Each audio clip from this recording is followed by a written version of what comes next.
बिस्मिल्लाहिर्रहमानिर्रहीम। अस्सलाम वालेकुम दोस्त। मई 1944 को पोर्ट्समाउथ एक जगह है साउथ ऑफ लंदन में, यूनाइटेड किंगडम के अंदर। वहाँ पर बहुत ज्यादा बैटल क्रूजर शिप्स जमा हो रहे थे मई 1944 को, और यहाँ पर एक मैसिव इन्वेजन की तैयारी की जा रही थी जिसमें तमाम एलाइज मुल्क शामिल थे। बरतानिया शामिल था, अमेरिका शामिल था, और उनके अंडर आने वाले जितनी भी कॉलोनीज वगैरह थी वो सारे के सारे शामिल थे। पोर्ट्समाउथ से 5 मील ऊपर की तरफ, नॉर्थ ऑफ पोर्ट्समाउथ 5 मील, एक जगह है जिसे कहते हैं साउथविक। यहाँ पर एडमिरल रैमजी का हेड ऑफिस था। एडमिरल रैमजी वो शख्स है जो बरतानवी और एलाइड फोर्सेस जितनी भी थी उन सब के सुप्रीम नेवल कमांडर थे। यानी इंग्लिश के चैनल को क्रॉस करके जितना हमला जर्मनी के ऊपर करना था फ्रांस के अंदर, उस सारे के सारे नेवल ऑपरेशंस के commander in chief admiral Ramsay थे। अब यहाँ पर एलाइज के जो सुप्रीम कमांडर थे वो आइजनहावर थे, और इसी तरह से आइजनहावर के ऊपर पूरे के पूरे इन्वेजन की जिम्मेदारी थी। और ये नेवल कमांडर, एयरफोर्स कमांडर और डिफरेंट सारे दूसरे कमांडर्स आइजनहावर के अंडर में थे। आइजनहावर को यहाँ पर दो चीजें जगल करने में बड़ी तकलीफ हो रही थी। आइजनहावर को एक हद तक तो सीक्रेसी मेंटेन करनी थी इस पूरे ऑपरेशन की, दूसरी हद तक आइजनहावर को वेदर की जो फोरकास्ट है उसके साथ मैचिंग में चलना था। यानी सीक्रेसी और वेदर की रिपोर्टों दोनों को एक साथ लेकर चलना था। अगर वेदर सही नहीं होगी तो एलाइज को लैंडिंग के लिए कम से कम 3 से 4 दिन एक स्मूथ वेदर चाहिए, वो एलाइज को नहीं मिलेगी, जिसकी वजह से शिप्स के अंदर बैठे हुए सेलर्स ऊपर नीचे होते रहेंगे और ये शिप्स सही तरीके से जाकर वहां पर लैंड नहीं होगी। सो इन तमाम तर चीजों को नजर रखते हुए जो आइजनहावर थे उन्होंने एक मेट्रोलॉजिकल टीम हायर की हुई थी जो कि डॉक्टर जेम्स स्टेक के अंदर आती थी। डॉक्टर जेम्स स्टेक के अंदर मेट्रोलॉजिकल टीम काम कर रही थी जिसके 2 कंपोनेंट्स थे। एक टीम के कंपोनेंट्स थे जो कि अमेरिकन मेट्रोलॉजिकल डिपार्टमेंट में थे और दूसरे बर्तानिया में से थे। इनके पास जब भी कोई डेटा आता तो ये उसको एनालाइज करके आइजनहावर के सामने एक रिपोर्ट पेश करते कि आने वाले दिनों में मौसम कैसी होगी। लेकिन डॉक्टर जेम्स स्टेक के सामने सबसे बड़ी मुश्किल ये आ रही थी कि अगर जैसा भी डेटा हो, एक सिमिलर डेटा से 2 डिफरेंट कंक्लूजन, 2 से ज्यादा कंक्लूजन उसकी टीम्स बार बार निकाल रही थी। सो इसीलिए डॉक्टर जेम्स स्टेक को एक कंफ्यूजन हो रहा था कि कौन से कंक्लूजन के ऊपर यकीन किया जाए। For example American meteorological department वाले अलग डेटा दे रहे थे और बर्तानिया वाले अलग कंक्लूजन निकाल रहे थे। सो इसकी वजह से डॉक्टर जेम्स स्टेग बिल्कुल भी श्योर नहीं था कि वो आइजनहावर को क्या बताए क्या ना बताए, लेकिन समहाउ वो किसी ना किसी हद तक अपनी बात को मनवाने में कामयाब हो जाता था। आइजनहावर भी बड़ा सियाना बंदा था। वो डॉक्टर जेम्स स्टेग की पूरी रिपोर्ट्स को चेक करने के लिए उससे अप्रैल से ही टेस्टें लेता आ रहा था। मतलब अप्रैल से ही डॉक्टर जेम्स से पूछा जाता कि मुझे बताओ कि आने वाले 3 दिनों का मौसम कैसा है, फिर आने वाले 3 दिनों में वही मौसम आइजनहावर खुद चेक कर लेता। और इसी तरह से ये सारे के सारे काम चेक एंड बैलेंसेस के साथ आइजनहावर लेकर आ रहा था। और आइजनहावर समहाउ सर्टेनली यकीनी तौर के ऊपर मानने लगा था कि डॉक्टर जेम्स स्टेग की रिपोर्ट्स बहुत एक्यूरेट है। लेकिन डॉक्टर जेम्स स्टेग को अपने डिपार्टमेंट के अंदर बहुत ज्यादा कंफ्यूजन मिल रही थी। ये था एक एस्पेक्ट डी डे की लैंडिंग से पहले। इसी तरह से दूसरा एस्पेक्ट था सीक्रेसी मेंटेन करने का। अब सीक्रेसी मेंटेन करने के लिए एलाइज ने एक प्लान बनाया हुआ था जिसे कहते हैं operation fortitude. Operation fortitude MI5 और MI6 के अंदर एक कमेटी आती थी, डबल क्रॉस कमेटी। उसके थ्रू वो सारा का सारा ऑपरेशन फोर्टिट्यूड मैनेज किया जाता था। ऑपरेशन फोर्टिट्यूड मैनेज करने के लिए उन्होंने क्या किया था, साउथ ईस्ट ऑफ इंग्लैंड और स्कॉटलैंड और हाईलैंड और लोलैंड के करीब, जो कि स्कॉटलैंड के करीब जाती है, वहां पर इन्होंने एक डमी डिवीजन बना के रखी हुई थी फोर्सेस की कि यहां से इन्वेजन किया जाएगा और दूसरी तरफ किया जाएगा। उसके बाद सीरीज ऑफ एजेंट्स थे जो कि जर्मन के एजेंट थे, उनको डबल क्रॉस कर लिया था। मतलब उनको अपना एजेंट बना लिया था और जर्मन को लग रहा था कि वो उनके एजेंट है। एक्चुअली में उन सबको MI5 ने अरेस्ट करके उनको अपना एजेंट बना लिया था और डबल एजेंट्स के थ्रू ये जर्मनी को रॉन्ग डेटा फीड कर रहे थे। फॉर एग्जांपल पुजोल खान जो है उसे ये बताया गया जर्मन को, और जर्मन को बार बार उसने रेडियो सिग्नल देकर ये बताया जर्मन को, तकरीबन 450 के करीब रेडियो सिग्नल उसने भेजे और उसमें उसने ये बताया कि स्कॉटलैंड से डायरेक्ट हमला होगा नॉर्वे के करीब। इससे ये हुआ कि जर्मन जो डिफेंसेस थे नॉर्वे के अंदर वो वहां से ना हिल सके, बल्कि वो जर्मन फोर्सेस नॉर्वे के अंदर ही फंसी रहे, ताकि उनको ये शक हो कि मतलब है ना यहाँ पर भी इन्वेजन होगा, सो यहाँ पर भी ट्रूप्स मेंटेन करना जरूरी है। इसी तरह से एक और लड़की थी जिसका नाम एजेंट ब्रॉन्क्स था, उसने ये कह दिया कि ब्रिटेनी के ऊपर हमला होगा। ब्रिटेनी आप समझ लीजिए एक प्रोविंस है फ्रांस का, कोनटेना पेनिनसुला के करीब में। अब वहां पर हमला होगा। इसकी वजह से ये हुआ कि 11th पेंजर डिवीजन डिवीजन जो थी जर्मन की वो वहीं पर फंसी रही और उसको वापस आने का मौका ना मिल सका और उसको वहीं पर रहना पड़ा इस डर से कि यहाँ पर इन्वेजन होगा। इसी तरह से साउथ ऑफ फ्रांस के करीब भी एक और इन्वेजन का प्लान बनाया गया और जो कि सेल किया गया जर्मन को, जर्मन की हाई कमांड को, जिसे OKW कहते हैं, उसे इसीलिए सेल किया गया कि ये साउथ ऑफ फ्रांस से भी ट्रूप्स मोबिलाइज ना कर सके जहां पर इन्वेजन होना है। एक्चुअल में जो इन्वेजन होना था वो होना था नॉर्मेंडी के अंदर। अब ये इन्वेजन सबको पता था, बर्तानिया को,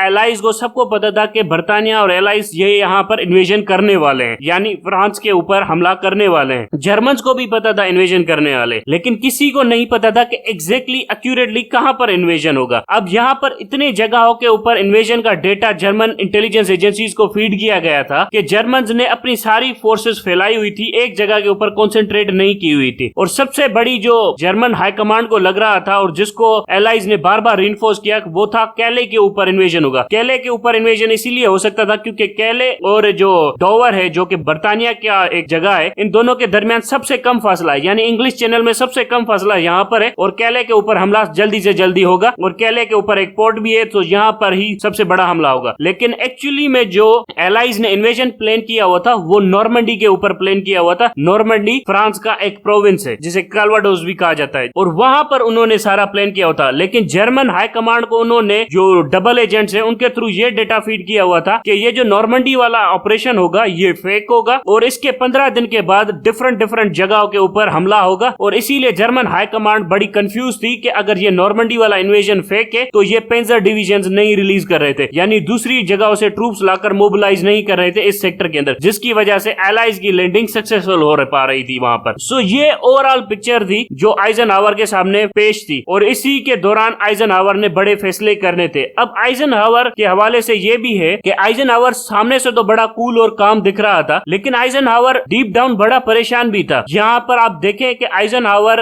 एक ही दिन में 5 से 6 सिगरेट के पैकेट पी जाता, कॉफी के ऊपर कॉफी पीता, फिर चलता फिरता, लेकिन बाद में जब किसी से भी मिलता तो हंसकर मिलता, लेकिन वो इंटरनली बहुत परेशान था। उसकी परेशानी की वजह ये मेट्रोलॉजिकल रिपोर्ट्स, ये ऑपरेशन फोर्टिट्यूड का कामयाब होना, उसके बाद उसके ऊपर जिम्मेदारी थी एक मैसिव क्रॉस चैनल इन्वेजन की जिसमें 1,70,000 से ज्यादा सिपाहियों ने हिस्सा लेना था। अगर ये इन्वेजन कामयाब हो जाता तो आइजनहावर को तो हीरो माना जाता, लेकिन अगर ये नाकाम हो जाता उस कंडीशन में आइजनहावर ने अपने जेब में एक खत लिख दिया जिसमें उसने कहा कि मैंने बड़ी डेटा के हवाले से, मतलब जितनी इंफॉर्मेशन मेरे पास अवेलेबल थी, आइजनहावर ने चुप कर कभी भी अपने स्टाफ ऑफिसर्स को नहीं बताया कि उसने फेलियर की सूरत में भी एक खत लिख दिया है। अब फेलियर की सूरत में आइजनहावर ने यह खत ऐसे लिखा था कि अगर मेरे सामने जितनी भी डेटा अवेलेबल थी उसके हिसाब से मैंने सही फैसले लिए, लोगों ने बड़ी हिम्मत और मेहनत से लड़े, लेकिन इसकी नाकामी की वजह सिर्फ और सिर्फ मेरे ऊपर आती है। मतलब आइजनहावर ने सारा इल्जाम अपने ऊपर ले लिया था। ये खत उसने लिखकर छुपाकर अपनी जेब में रख लिया था, अपने स्टाफ ऑफिसर को भी नहीं बताया था कि ये मैंने लिख दिया है। उसको इस बात का डर था कि अगर इन्वेजन फेल हो गया तो सारी जिम्मेदारी मैं खुद ही ले लूंगा, लेकिन इतना बहादुर भी था कि उसने खुद पर सारी जिम्मेदारी ले ली और उसने कहा कि हमारे सोल्जर्स वगैरह सब कुछ ठीक तरीके से लड़े। अब ये इन्वेजन का प्लान तो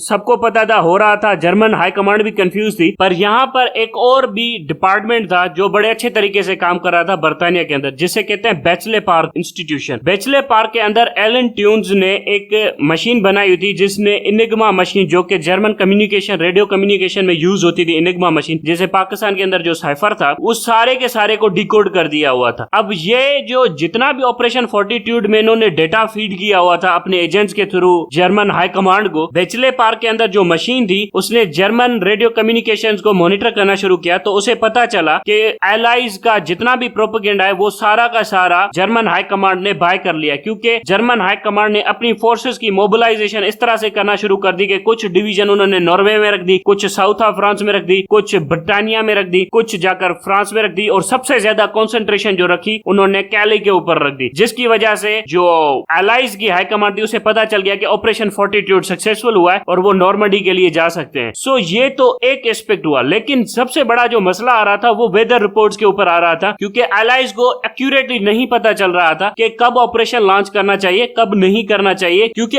एलाइज को एक स्मूथ सी चाहिए था, इंग्लिश चैनल उनको स्मूथ चाहिए था। अगर उसमें रफ वेव्स होगी, हवाएं होंगी या तूफान होगा तो इनकी लैंडिंग कामयाब नहीं होगी। इनके जो एयर पावर है जिसके ऊपर ये सारा का सारा इन्वेजन डिपेंड कर रहा था वो था एलाइज की एयरफोर्स के ऊपर। उनके सामने क्लाउड्स होंगे जिसकी वजह से इनकी बॉम्बिंग इफेक्टिव नहीं होगी, जिसकी वजह से जर्मन कोस्टल डिफेंसेस है वो इनको भूंद कर रख देंगे। सो इसीलिए ये बार बार मीटिंगें कर रहे थे डॉक्टर जेम्स स्टैक के साथ, और अल्टीमेटली एक दिन आया जब 1 जून और 2 जून को मीटिंग हुई। वहां पर डॉक्टर जेम्स स्टैक से पूछा गया कि अब आप बताएं कि क्या हुआ। तो डॉक्टर जेम्स स्टैक ने सिंपली कहा कि यहाँ पर डिप्रेशन हुआ है नॉर्थ आर्टिक में, और जिसकी वजह से सारी हवाएं नॉर्थ आर्टिक की तरफ जा रही है, जिसकी वजह से सी काफी रफ होगा, सो आप इन्वेजन ना करें। उसके बाद डॉक्टर जेम्स स्टैक को वहां पर बैठे हुए एक एडमिरल ने कहा और एक एयर चीफ ने कहा कि तुम्हारी रिपोर्ट्स के ऊपर ये पूरा ऑपरेशन डिपेंड करता है, अगर तुम्हारी रिपोर्ट सही नहीं हुई तो हम सामने खड़े हुए खंबे से तुम्हें लटका देंगे। सो ये लेवल की धमकियां भी डॉक्टर जेम्स स्टैक के ऊपर थी। फिर भी डॉक्टर जेम्स स्टैक बाहर गया और फिर दिन रात मेहनत करके और डेटा लेने की कोशिश करने लगा। लेकिन दूसरे दिन 3 जून को दोबारा से डॉक्टर जेम्स स्टैक को बुलाया गया। तो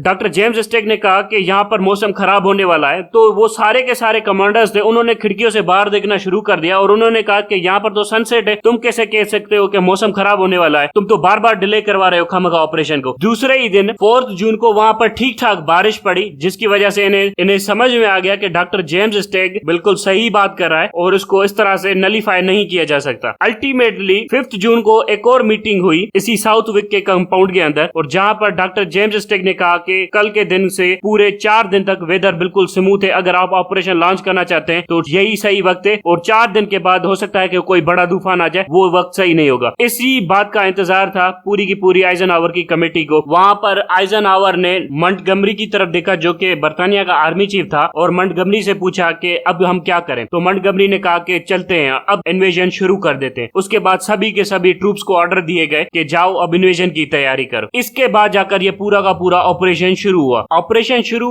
तो हो गया था रात को 12 बजे, लेकिन इससे पहले के डिटेल्स आपको बताना मैं जरूरी समझता हूं, क्योंकि आपको एक साइकोलॉजिकल पर्सपेक्टिव डेवलप होगा, आपकी एक अंडरस्टैंडिंग डेवलप होगी उस पूरे एनवायरनमेंट के हवाले से। फॉर एग्जांपल ये जो साउथ ऑफ इंग्लैंड था, ये सारा का सारा मिलिट्री ने कवर किया हुआ था और यहाँ पर बहुत ज्यादा सिपाही थे। अब ऑपरेशन से पहले सिपाहियों को 24 घंटे की छुट्टी दी गई थी कि जाओ घूम फिर लो, खा पी लो, जो कुछ करना है कर लो। उसके बाद सिपाही घूम फिर रहे थे। सिपाहियों को बताया नहीं जा रहा था कि एग्जैक्ट डेट कब होगी ऑपरेशन की, और सिपाहियों को महसूस होना शुरू हुआ कि ऑपरेशन के लिए अब दिन करीब है। वो तब हुआ कि जब उनको जो राशन देते थे लोग, जो उनको खाना खिलाते थे, उन्होंने उन्हें ज्यादा से ज्यादा राशन देना शुरू कर दिया। तो सिपाहियों को लगा कि अब शायद ऑपरेशन की डेट करीब है, क्योंकि ये लोग हमें ज्यादा खिला पिला रहे हैं, और बियर भी ज्यादा पिलाना शुरू कर दिया। उनको छुट्टियां भी ज्यादा से ज्यादा मिल गई। तो इस वजह से सिपाहियों को एहसास होने लग गया कि अब ऑपरेशन के दिन करीब हो गए। अब सिपाहियों के अंदर एक अजीब तरह की फीलिंग थी, और एक दूसरे से बात करते हुए ये कह रहे थे कि देखा,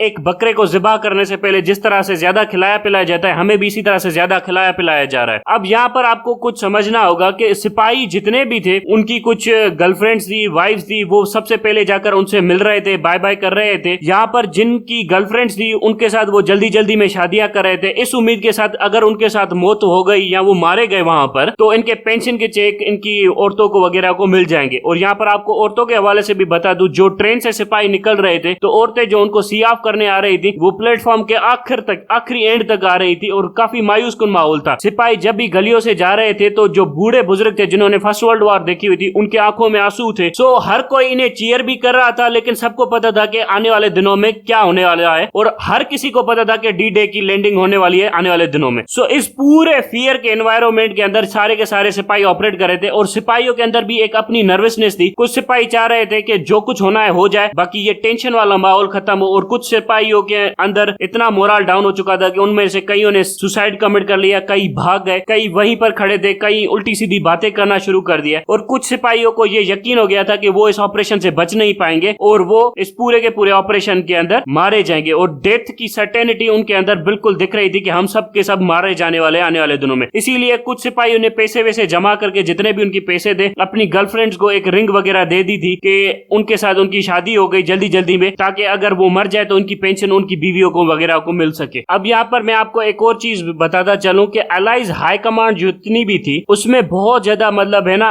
एक तरह की ईगो था, ह्यूब्रस था। फॉर एग्जाम्पल, जितने भी बरतानवी लोग थे, वो अमेरिकन के अंडर में काम नहीं करना चाहते थे। उनको बड़ा मतलब है ना नफरत थी कि अमेरिकन की सबऑर्डिनेशन करना। इसी वजह से ये एक दूसरे के प्लेन्स को भी थोड़ा बहुत वायलेट कर रहे थे, एक दूसरे को मतलब आंखें भी दिखा रहे थे। सो एलाइज हाई कमांड के अंदर अपना ही एक टेंशन था। लेकिन जो इनका जो चीफ था, जो कि सुप्रीम कमांडर था एलाइज फोर्सेस का, आइजनहावर, वो बड़े पेशेंट वाला बंदा था। वो सबकी बातें सुनकर, सबको समझाकर, सबको लेकर चलने वाला बंदा था, जिसकी वजह से वो बहुत कुछ अच्छा करने में कामयाब हो गया। लेकिन जंग के बाद मॉन्टगमरी जो कि आर्मी चीफ था बर्तानिया का, उसने बड़े सख्त क्रिटिसिज्म किए थे आइजनहावर के ऊपर कि ये ऐसा है वैसा है, और आइजनहावर ने कहा ये तो पागल है, इसने कुछ भी हासिल नहीं किया था, ये खामखा के ड्रामे कराए। सो इनके अंदर भी एक अलग लेवल की टेंशन और रिफ्ट थी, और यही टेंशन और रिफ्ट आप जर्मन हाई कमांड के अंदर भी देखेंगे। एलाइज के अंदर सबसे बड़ा झगड़ा इस बात के ऊपर हो रहा था, जो कि बरतानवी और अमेरिकन के बीच में झगड़ा हो रहा था, वो इस बात के ऊपर हो रहा था, जो द गॉल था, चार्ल्स द गॉल, जो कि फ्रांस का जनरल था, वो चाहता था कि मैं भी इन्वेजन में जाऊं, मेरे भी लोग हिस्सा लें, ये करूं वो करूं। अब द गॉल को जो अमेरिकन प्रेसिडेंट थे रूजवेल्ट, वो बिल्कुल भी पसंद नहीं करते थे, वो द गॉल को डिक्टेटर समझते थे, और यहाँ पर अमेरिकन हाई कमांड भी इसे जान छुड़ाना चाहती थी जो कि बर्तानिया के अंदर मौजूद थी। लेकिन विंस्टन चर्चिल बार बार ऑपरेशन के अंदर मुदाखलत कर रहा था और कह रहा था कि द गॉल को ले जाओ, ये करो वो करो। इस वजह से जो सुप्रीम कमांडर थे वो काफी ज्यादा मतलब अनाय हो रहे थे आइजनहावर, और आइजनहावर ने विंस्टन चर्चिल को और मॉन्टगमरी को ठीक ठाक धमकियां भी दी कि ये तुम लोग साइड पर हो जाओ, हमें ऑपरेशन कंडक्ट करने दो। विंस्टन चर्चिल बार बार ये कह रहा था कि यहाँ पर बॉम्बिंग नहीं करनी, ये नहीं करना, सिविलियंस को बचाना, ये करना है। लेकिन आइजनहावर ये समझ रहा था कि मिलिट्री नेसेसिटी है, अगर हम मैसिव बॉम्बिंग नहीं करेंगे फ्रेंच कोस्ट की तो यहाँ पर हमारा इन्वेजन सक्सेसफुल नहीं होगा। इसी वजह से विंस्टन चर्चिल और आइजनहावर के दरमियान काफी लड़ाई झगड़े हो रहे थे, और विंस्टन चर्चिल कह रहा था कि मैं तुम्हारे हवाले बॉम्बर्स या बॉम्बर कमांड बिल्कुल भी नहीं दूंगा आइजनहावर को, क्योंकि तुम फ्रेंच सिविलियन को मार दोगे। असल में विंस्टन चर्चिल एक पॉलिटिशियन थे, वो ये देख रहे थे कि जो वॉर के बाद की जो रोल होगा फ्रांस का और बर्तानिया का वो ज्यादा होना चाहिए यूरोप के अंदर। सो वो उसकी वजह से फ्रेंच पॉपुलेशन के ऊपर ज्यादा हाथ हल्का रखना चाहते थे और फ्रांस को अपना एलाय बनाना चाहते थे। लेकिन जो आइजनहावर थे वो ये सारी जंग जीतना चाहते थे और वो अपनी कैजुअलिटीज रिड्यूस करना चाहते थे, वो अपने सिपाहियों को नहीं मरवाना चाहते थे इस तरह से। सो अल्टीमेटली उन्होंने प्लान डिसाइड किया कि हम बॉम्बिंग करेंगे, मैसिव बॉम्बिंग करेंगे, और उसमें तकरीबन 30 से 40 हजार के करीब सिविलियंस जो कि फ्रांस के सिविलियंस है वो मारे जाएंगे। तो प्लान ये बनाया गया कि बॉम्बिंग से 2 घंटे या 3 घंटे पहले एक पंफलेट फ्रांसी जुबान में ड्रॉप किए जाएंगे शहरों के ऊपर कि आप शहर खाली करके दूर चले जाइए, क्योंकि बहुत कुछ होने वाला है और जंग शुरू हो चुकी है। इसीलिए ये सारे के सारे लीफलेट 2 से 3 घंटे पहले, मतलब बॉम्बिंग करने से 3 घंटे पहले ड्रॉप किए गए थे, ताकि सारे के सारे सिविलियंस शहर छोड़कर चले जाएं। एक्चुअली में ऐसा होता नहीं है, जितने भी लीफलेट ड्रॉप होते हैं सिविलियंस पढ़ते हैं और सिविलियन उड़ा देते हैं, और बाद में सिविलियन कैजुअलिटीज काफी बढ़ जाती है जब बॉम्बिंग एक्चुअली में होती है। बहरहाल अमेरिकन ने लीफलेट ड्रॉप किए हुए थे। अब इसकी वजह से जो डिगोल था वो बड़ा नाखुश हुआ था कि यार हमारे सिविलियंस गए, ये गए। लेकिन डिगोल एक तरह से खुश भी था, उसके ऊपर हम डिटेल्स में बाद में बात करेंगे कि डिगोल का एक्चुअल में मोटिव क्या था। अब यहाँ पर मैं आपको बता दूं, जिन डिविजन्स को पहले भेजा जा रहा था, फॉर एग्जांपल सबसे खतरनाक बीच था जिसके ऊपर सबसे ज्यादा लड़ाई होने वाली थी, वो था ओमाहा बीच। उसकी रेकी बहुत पहले की गई थी। वहां पर एक कैप्टन था जो कि एक मतलब समझ लीजिए इंजीनियरिंग कोर में से था, उसको भेजा गया था एक सबमरीन के थ्रू, और उसे कहा गया था कि जाओ जाकर इस बीच को चेक करके आओ कि यहाँ पर टैंक चल सकती है। ऐसा ना हो कि टैंक ड्रॉप करें और टैंक जमीन के अंदर धंस जाए या रेत के अंदर धंस जाए और चल भी ना पाए। सो वो रातों रात छुपते हुए वो वहां पर गया, और उसके बाद वहां पर मिट्टी के सैंपल्स लिए और उसकी टेस्ट की, और उसके डिफेंसेस को देखकर रातों रात छुपकर मिजेट सबमरीन के अंदर बैठकर वापस आ गया। अब जैसे ही वो मिजेट सबमरीन के अंदर वापस आकर आया तो इसको हाई कमांड ने बुला लिया, और ओवर द नाइट दूसरे दिन जाकर वो खड़ा था तकरीबन 4 एडमिरल, 3 एयर मार्शल और 6 फील्ड मार्शल के करीब, मतलब 11 के करीब सीनियर के करीब ऑफिसर्स थे, उनके सामने खड़ा हो रहा था। और जनरल ब्रेडली जो कि लीड कर रहे थे इस पूरे ऑपरेशन को ग्राउंड के ऊपर, वो उसे इंटेरोगेट कर रहे थे कि बताओ बीच कैसा है, ओमाहा बीच कैसा है, सैंड कैसी है, डिफेंसेस कैसे हैं, ये सारे के सारे क्वेश्चन उसे पूछे जा रहे थे। तो आखिर में जब वो जा रहा था कैप्टन, तो उसने कहा सर ये बहुत मुश्किल बीच है, यहाँ पर बहुत ज्यादा कैजुअलिटीज होंगी। और ब्रेडली ने उसके कंधे के ऊपर हाथ रखा और कहा कि ठीक है, मैं समझता हूँ कि यहाँ पर बहुत ज्यादा कैजुअलिटीज होगी। और एलाइज बहुत ज्यादा कैजुअलिटीज एक्सपेक्ट कर भी रहे थे। अब एलाइज का ऑपरेशनल प्लान ये था कि सबसे पहले एयरबोर्न अटैक किया जाएगा, मतलब वो पैराशूट वाले जो ट्रूप्स हैं वो हमला करेंगे। 2 डिवीजन पैराशूट की जाएगी सीधा कोनेटोना पेनिनसुला के ऊपर जो कि अमेरिकन की होगी, और वो वहां पर हमला करेंगे। 28th और 1st एयरबोर्न वहां पर हमला करेगी। उसके बाद 29th आर्मर डिवीजन और 1st आर्मर डिवीजन जो होगी इन्फेंट्री डिवीजन, वो हमला करेंगे ओमाहा बीच के ऊपर। उसके बाद जो बर्तानिया और कैनेडियन पैरा ट्रूपर्स है वो हमला करेंगे सोवर्ड बीच के ऊपर, जो कि सबसे कोने में था, जो कि ईस्ट ऑफ द नॉर्मंडी, सबसे ईस्ट में जो बीच था वो सोवर्ड बीच था, उसके ऊपर हमला करेंगे। अब इस तरह की पूरी प्लानिंग की हुई थी। उसके बाद 1 बाय 1 इन्फेंट्री डिविजन्स जाएंगी और वो जाकर बीच को कैप्चर करेंगी। उससे पहले एक एयर रेड की जाएगी सारे डिफेंसेस के ऊपर। उसके बाद जाकर वहां पर एक नेवल बम्बार्डमेंट की जाएगी 1.5 घंटे की, सारे के सारे डिफेंसेस फोर्सेस के ऊपर। उसके बाद इन्फेंट्री और आर्मर डिविजन वगैरह लैंड करेंगे। पहली वेव जाएगी, उसके बाद दूसरी वेव जाएगी, उसके बाद अगर बीच हेड सिक्योर हो गए तो फिर डिविजन के ऊपर डिविजन हम वहां पर उतारते जाएंगे। अब ये एक एलाइज स्ट्रेटेजी थी, ये एलाइज का पर्सपेक्टिव था। एलाइज खुश भी थे, मायूस भी थे, टेंशन भी था। इसी तरह से जर्मन्स के भी एक डिफेंसिव पैक्ट था और एक डिफेंसिव ऑर्गेनाइजेशनल नेटवर्क था। वो किस तरह का था उसके ऊपर हम डिटेल से नेक्स्ट सेशन में बात करेंगे। ये काफी लंबी सीरीज होने वाली है जिसमें मैं division by division, battalion by battalion fight को कवर करूंगा। काफी डिटेल में मैं फाइट को कवर करूंगा और मैं आपको नक्शे भी दिखाऊंगा कि एक्चुअली में क्या हो रहा था। एक दिन, दूसरे दिन, तीसरे दिन क्या हो रहा था। डे टू डे मैं आपको फाइट पूरी की पूरी डिटेल से बताता चलूंगा। अब तक के लिए इतना ही। Thank you very much.